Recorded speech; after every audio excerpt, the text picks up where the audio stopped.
데오빌로여, 내가 먼저 쓴 글에는 무릇 예수께서 행하시며 가르치시기를 시작하신부터 그가 택하신 사도들에게 성령으로 명하시고 승천하신 날까지의 일을 기록. 그가 고난 받으신 후에 또한 그들에게 확실한 많은 증거로 친히 살아계심을 나타내사 40일 동안 그들에게 보이시며 하나님 나라의 일을 말씀하시니라. 사도와 함께 모이사 그들에게 분부하여 이르시되 예루살렘을 떠나지 말고 내게서 들은 바 아버지께서 약속하신 것을 기다리라. 요한은 물로 세례를 베풀었으나 너희는 몇 날이 못되어 성령으로 세례를 받으리라 하셨느니라. 그들이 모였을 때에 예수께서 여쭈어 이르되 주께서 이스라엘 나라를 회복하심이 때이니까 하니 이르시되 때와 시기는 아버지께서 자기의 권한에 두셨으니 너희가 알 바 아니요 오직 성령이 너희에게 임하시면 너희가 권능을 받고 예루살렘과 온 유다와 사마리아와 땅끝까지 이르러 내 증인이 되리라 하시니라. 이 말씀을 마치시고 그들이 보는 데 올려져 가시니 구름이 그를 가리어 보이지 않게 하더라. 올라가실 때에 제자들이 자세히 하늘을 쳐다보고 있는데 흰 옷 입은 두 사람이 그들 곁에 서서 함께 읽겠습니다. 이르되 갈릴리 사람들아 어찌하여 서서 하늘을 쳐다보느냐 너희 가운데서 하늘로 올려지신 이 예수는 하늘로 가심을 본 그대로 오리라 하였느니라. 아멘. 성령이 임하시면이라는 제목으로 유기성 목사님 말씀 전해 주시겠습니다.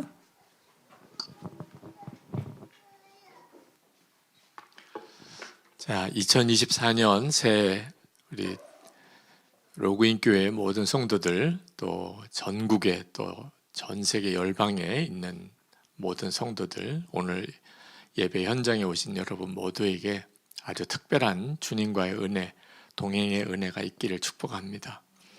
어떤 사람을 사귈 때 그저 한 번 만나서도 대략 그 사람에 대해서 어느 정도 알 수 있죠. 그러나 한 30년을 같이 지내고 그 사람을 아는 것은 완전히 다른 것이잖아요. 2024년도 예수님과 온전히 동행하는 삶을 사는 것은 예전까지 예수님을 내가 알던 것에서 완전히 또 다른 차원의 눈이 열리는 그런 특별한 은혜가 있습니다. 새해 예수님을 새롭게 만나게 되고 또 주님의 역사를 경험하게 될 것을 꼭 믿으시고 주님과 함께하는 한 해가 되기를 축복합니다. 올해 9월이면 4차 로잔 대회가 열리게 되는데 그 로잔 대회의 본문, 성경 본문이 사도행전입니다.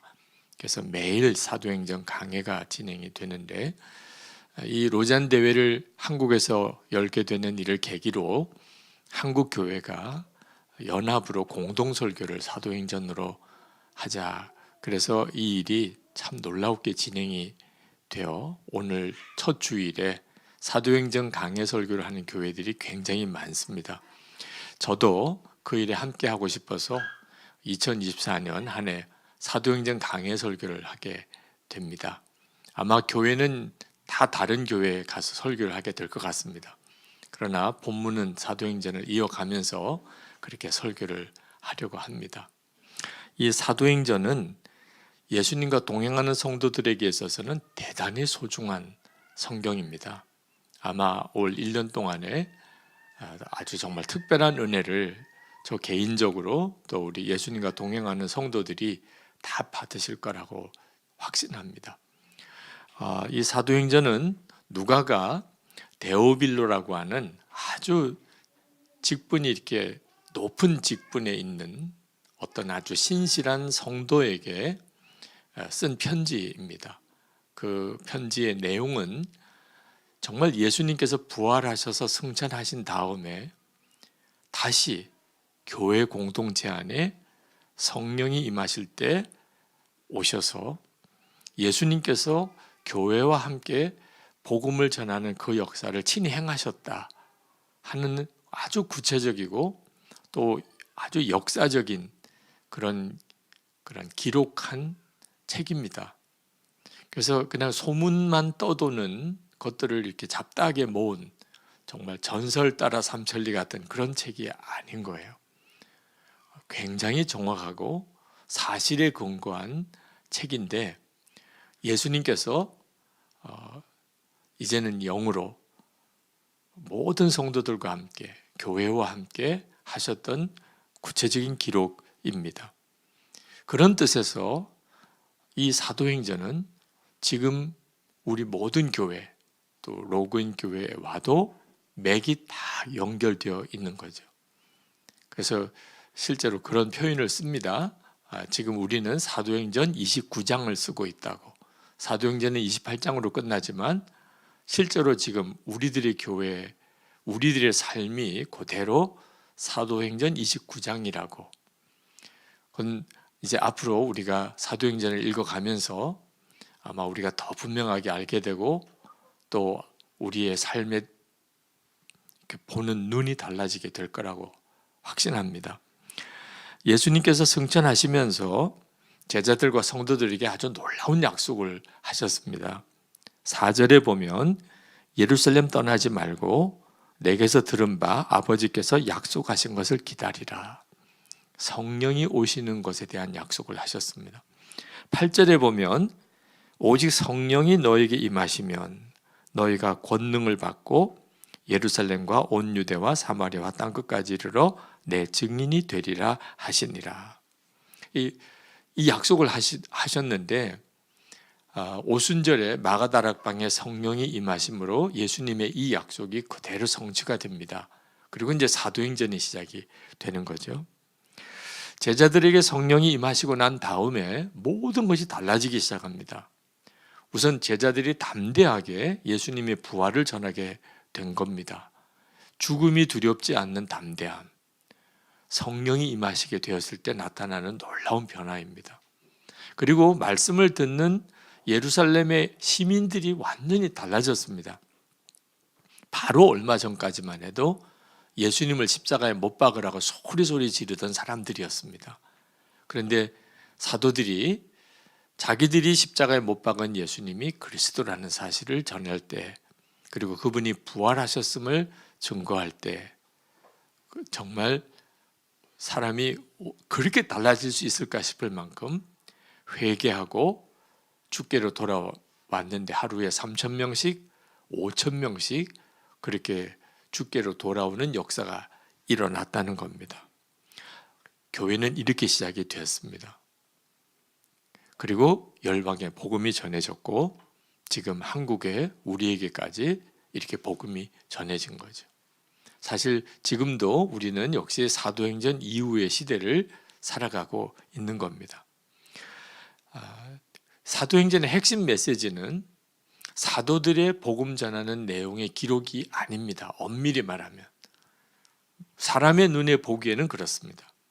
그러나 실제로 사도들 안에 계셨던 예수 그리스도께서 사도들을 통하여 복음을 전하시고 복음이 전 세계로 전해져 나갔던 그 기록입니다. 실제로 그랬는지 안 그랬는지 디모데후서를 읽어보면 거기에 사도 바울이 이런 고백을 합니다.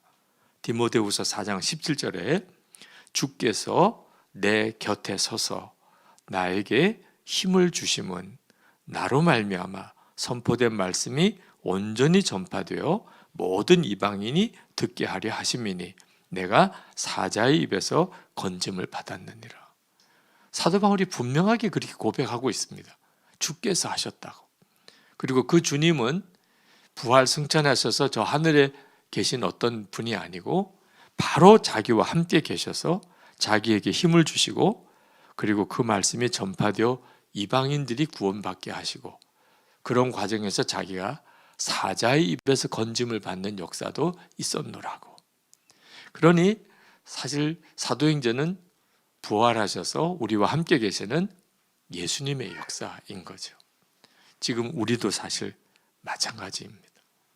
그러므로 우리가 사도행전을 읽으면서 주님을 보는 관점이 필요합니다.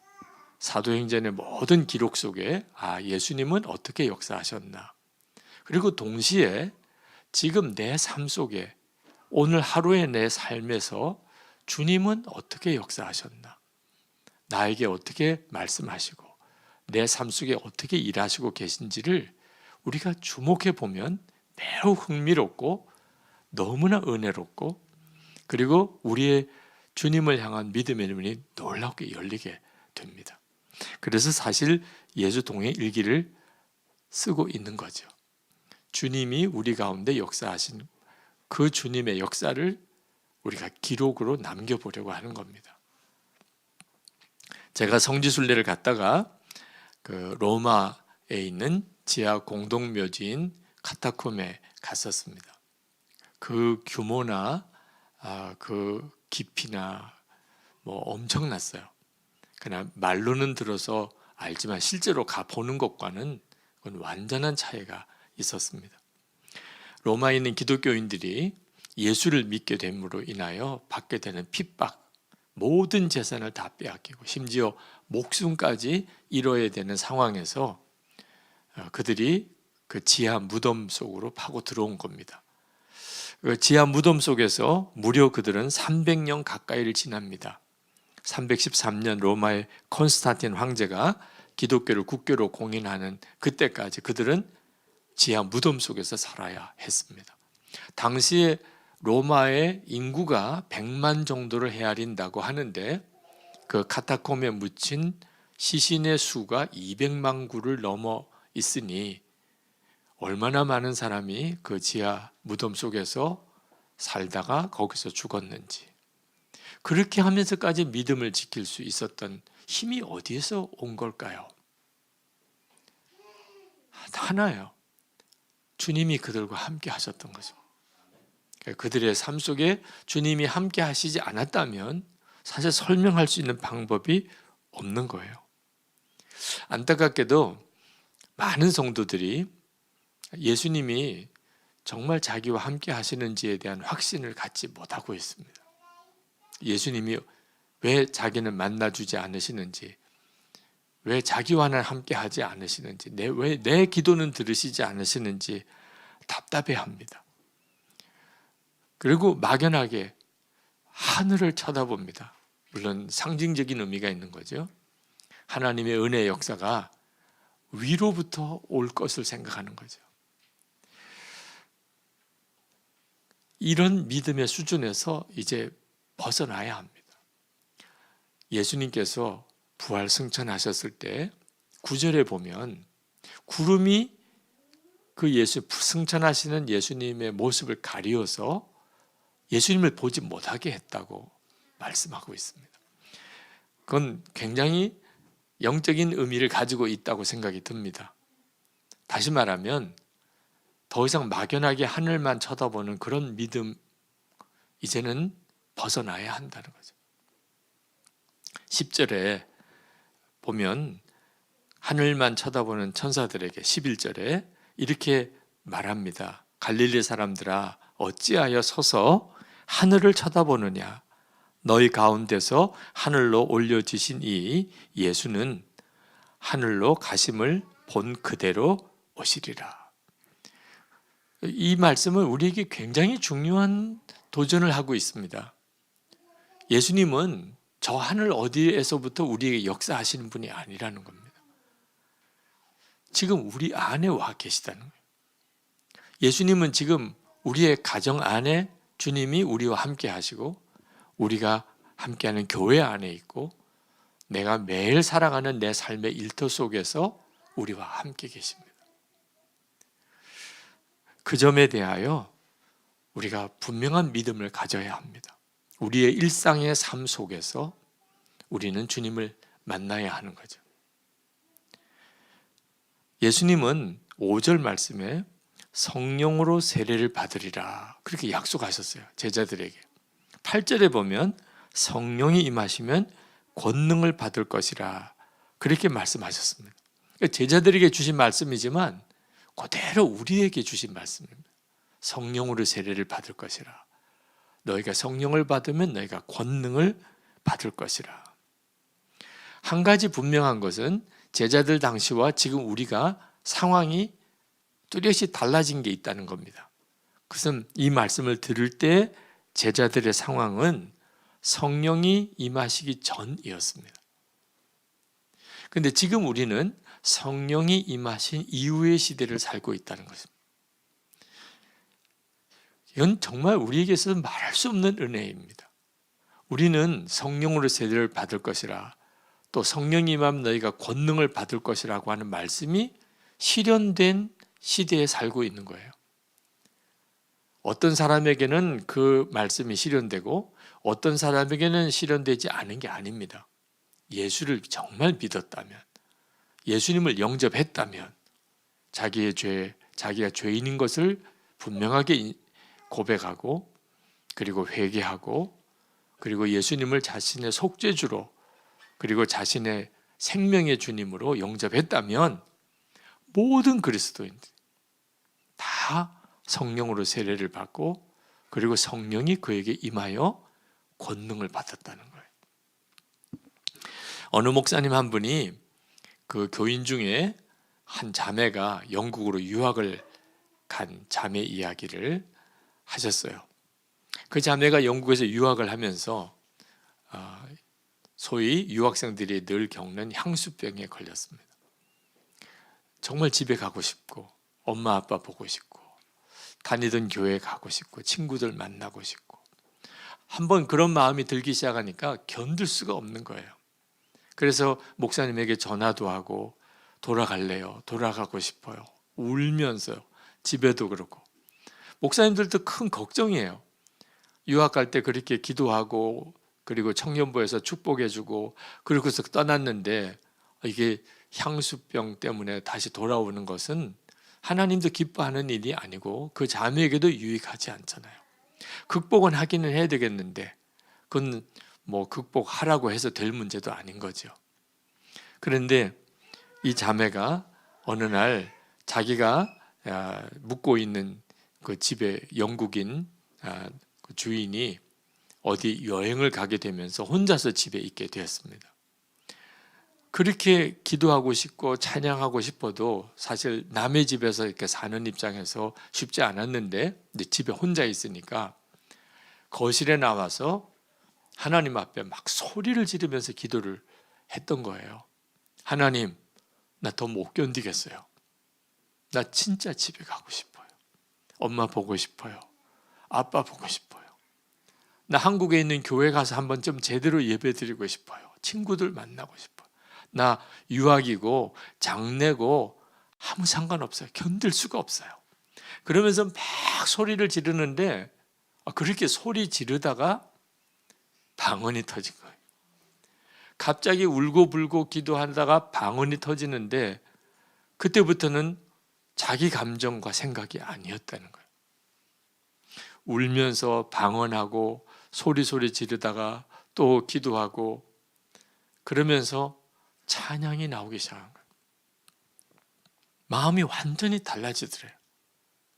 마음이 너무너무 편안하고, 그렇게 울고 방언하면서 마음과 생각이 너무나 분명하게 정리가 되고, 그리고 힘이 나더래요. 찬송을 부르는데 높은 산이 거친 들이 영국이나 한국이나 내 주 예수 모신 곳이 그 어디나 하늘나라. 할렐루야 찬양하세. 모든 죄 사함 받고 주 예수와 동행하니 그 어디나 하늘나라. 그 찬양이 막 나오더라는 거죠. 얌전한 자매인데 그날 거실을 막 돌면서 춤을 추고 난리가 아니었대요. 그리고 목사님에게 장장 4장에 걸친 긴 편지를 써서 보낸 겁니다. 목사님, 저 이제 괜찮아요. 성령의 역사를 경험하고 나니까, 그러니까 너무 기쁘고 편안해요. 여기가 너무 좋아요. 저 얼마든지 공부할 수 있을 것 같아요. 저 이제 한국 가지 않아도 돼요. 여러분, 이런 간증을 들으면 오히려 더 마음이 속상한 분도 있을 거예요. 아니, 그렇게 체험하는 사람도 있는데 왜 나는 그런 체험을 못하나, 그런 분도 있으실 거예요. 이 자매의 경우는 우리에게 한 가지를 교훈해 주고 있는 거예요. 그래서 우리 안에 누구에게나 예수를 정말 믿고 있다면 우리 안에 다 똑같이 성령의 강력한 역사를 경험할 씨를 다 우리가 가지고 있다는 것입니다. 그 자매는 그런 하나님의 은혜의 역사에 눈이 뜨였던 것뿐이에요. 어떤 사람은 목사님, 그래도 저는 성령 세례 받은 거 모르겠고요. 제가 성령은 제 속에 임했는지 모르겠는데 권능은 정말 저는 못 받았어요. 그런 분들이 있으실 겁니다. 그것은 성령의 세례나 성령의 권능을 어떤 특별한 체험처럼 또는 어떤 특별한 은사 경험처럼 생각하고 있기 때문이에요. 실제로 우리가 정말 성령을 받았는지, 그게 성령 세례죠. 내가 성령 받고 권능을 받았는지 뭘 보고 점검해야 하냐면 내 안에 예수 그리스도 그분이 진짜 임하셨는가, 그걸 보고 점검해야 하는 것입니다. 여러분, 은사나 또는 어떤 능력이나 그것보다 예수님 그분이 훨씬 크잖아요. 예수님 그분이 그 모든 은사와 능력을 우리에게 경험하게 해주시는 것뿐인 거죠. 그런데 우리는 예수님이 내 안에 계신 것은 아주 작게 생각하고 어떤 은사나 체험이 없는 것은 너무 마음이 힘들어하는, 정확하게 영적인 어떤 중요함을 깨닫지 못하니까 이런 모순 속에 살고 있는 거예요. 며칠 전에 CGN에서 아마 방영이 되었는데 어메이징 그레이스라고 하는 프로그램에서 신년 첫 인터뷰 프로그램이 방영이 되었습니다. 보신 분도 아마 계실지 모르겠는데 그때 사회를 보시는 분이 저에게 물으셨어요. 목사님 은퇴하시기까지 목사님의 생애에 가장 기쁘고 감격스러운 순간이 언제라고 생각하세요? 그렇게 물으시더라고요.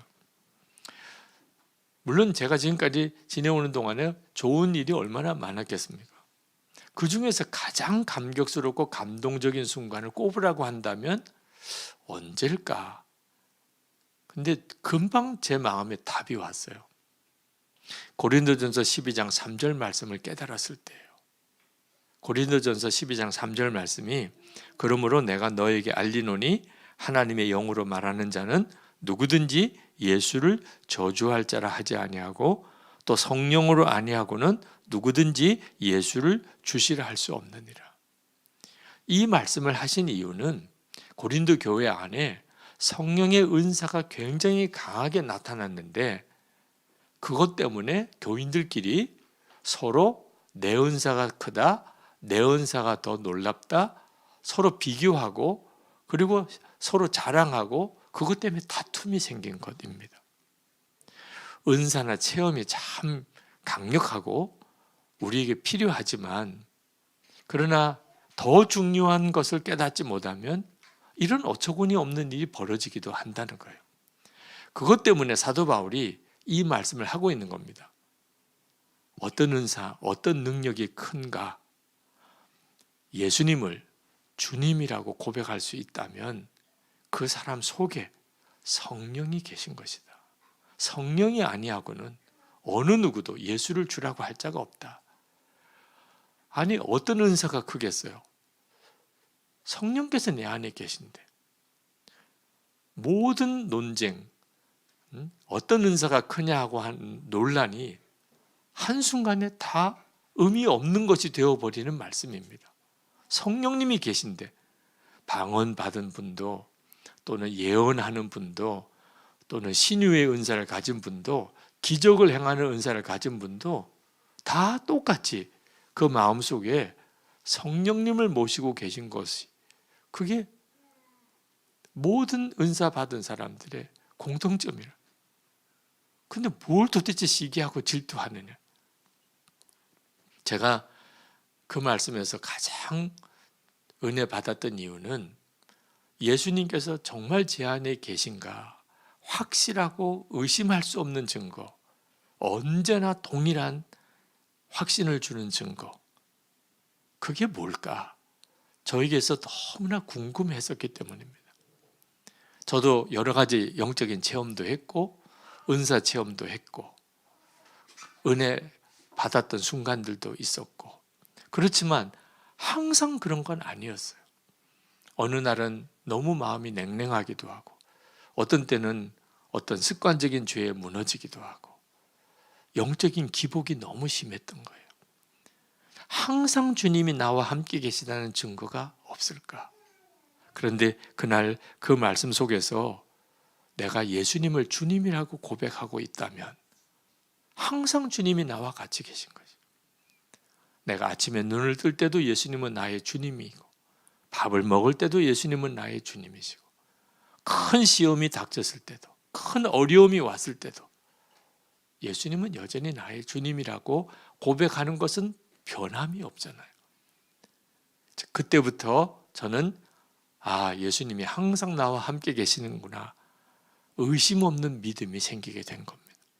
그리고 말씀을 통해서 저와 항상 함께 계시는 주님의 증거들을 얻게 됐고, 그래서 예수님의 사람 제자훈련에도 1:1 양육 교제에도 항상 함께 계시는 주님에 대한 증거를 다루는 그런 과목, 단원을 만들게도 됐죠.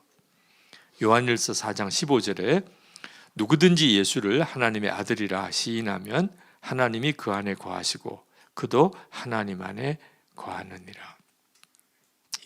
여러분, 우리가 사도행전에 그 역사가 지금도 계속 이어지고 있음을 정말 확신할 수 있으려면 지금도 주님이 우리 안에 사도행전 그 시대의 사도들과 성도들에게만 아니고 우리들에게도 동일하게 함께 계시다고 하는 사실에 대해서 말씀으로 영적인 눈이 뜨여야 하는 거예요.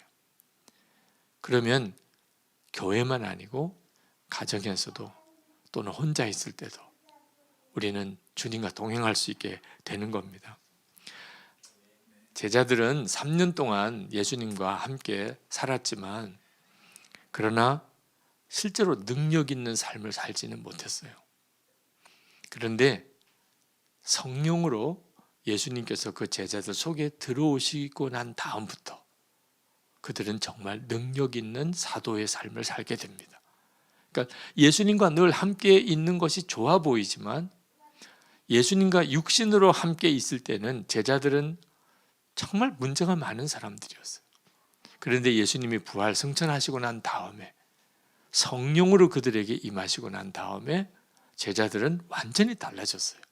그래서 예수님께서 제자들에게 내가 아버지께로 가는 것이 너희들에게 유익이라 그렇게 말씀을 하셨던 겁니다. 그것은 그대로 지금 우리들이 경험하고 있는 내용이에요. 개인도 그렇지만 교회도 이처럼 성령의 역사하심에 대하여 눈이 뜨이는 일이 필요합니다. 제가 선한 목자교회 부임에 왔을 때 그때 금요 기도회가 모이고 있었지만 오랜 동안의 교회 시험과 풍파 때문에 금요 기도회에 오는 성도들이 굉장히 적었어요. 그렇지만 저에게 있어서 금요 기도회는 대단히 중요한 의미가 있었습니다. 그래서 항상 어떤 집회나 기도회보다 금요 기도회를 중요하게 생각했어요. 왜냐하면 주님께서 말씀하신 4절에 예루살렘을 떠나지 말고 내게 들은 바 아버지의 약속하신 것을 기다리라. 성령께서 우리와 함께 계시는 것이 분명한 그 일이 교회적으로도 필요하다는 거예요. 그래서 이름을 금요 성령 집회라고 이름을 바꾸고 금요일마다 모여서 기도하는 일에 가장 마음을 기울여서 함께하고 말씀을 준비하고 기도회를 인도했었습니다. 그러다 보니까 진짜 금요 성령 집회 때 하나님의 역사하심이 계속 강하게 나타나기 시작했고 처음에는 5층 예배실에서 모이다가 그 다음에 6층 전체 강당에서 모이고 그러다가 본당에까지 내려가게 되고 지금 금요일에 선한 목자교회 금요 성령 집회가 되어진 거죠. 교회의 영적 용광로 역할을 했습니다. 선한 목자교회 지난 20년 동안의 부흥에 실제로 영적 발전소, 영적 용광로 역할을 한 것은 금요 성령 집회예요. 개인이나 교회나 성령께서 우리 가운데 임하셔서 우리를 통해 강력하게 역사하시는 것이 하나님의 계획인 것입니다. 그리고 지금도 동일하게 우리가 예수님을 만나게 되는 분명한 조건이에요. 아직 난 성령 세례는 알지 못한다. 나는 아직 성령의 권능을 받지는 못했다 하시는 분이 있다면, 그러면 4절과 8절 말씀을 자신에게 이미 이루어졌다는 사실을 정말 믿고 실제로 이 말씀에 대한 확신을 주시기를 기도하시면 됩니다. 그렇게 하시면 돼요. 그러면 반드시 주님은 확신과 경험을 주시게 돼요. 4절 예루살렘 떠나지 말고 내게 들은 바 아버지의 약속하신 것을 기다리라. 8절 오직 성령이 임하시면 권능을 받고 내 증인이 되리라. 이미 이 말씀들은 여러분에게 성취된 내용들입니다. 성령의 권능을 받은 것 정말 믿으셔야 돼요. 성령의 충만함 주님이 여러분에게도 허락하셨음을 믿으셔야 돼요. 여러분은 권능을 받은 사람입니다. 예수님을 마음에 모시고 있잖아요. 이렇게 기도합시다. 혹시 여러분 중에 내가 예수님을 믿고 있지만 그러나 내 삶에는 너무 힘이 없다. 내게는 하나님의 역사하심의 구체적인 증거가 없다. 그렇게 생각이 되시는 분이 있다면 하나님께 이렇게 기도하십시다. 하나님, 성령으로 세례를 받을 것이라. 성령의 권능을 받으리라. 너희가 내 증인이 되리라. 너희가 세상을 변화시키게 될 것이라. 그 말씀이 모두 다 저에게 이루어졌음을 제가 믿습니다. 제 안에 예수님이 오셨으니 그 모든 약속은 이미 저에게 이루어졌음을 믿습니다. 주님, 제가 이제 이 성령과 성령의 능력을 더 구체적으로, 더 실제적으로 체험할 수 있게 해 주옵소서. 제가 성령님을 사모합니다. 매일, 매주, 매월 사사건건 무슨 일을 할 때마다, 내가 무슨 결정을 할 때마다 성령의 능력을 입게 해 주소서. 내가 만나는 모든 사람들에게 주님께서 제 안에 살아계심을 보게 해 주옵소서. 주님께서 저에게 오셨음을 저는 압니다. 진심으로 찬양합니다. 주님을 정말 환영합니다. 주님만 따라가겠습니다. 우리 이 시간 다 같이 기도합시다.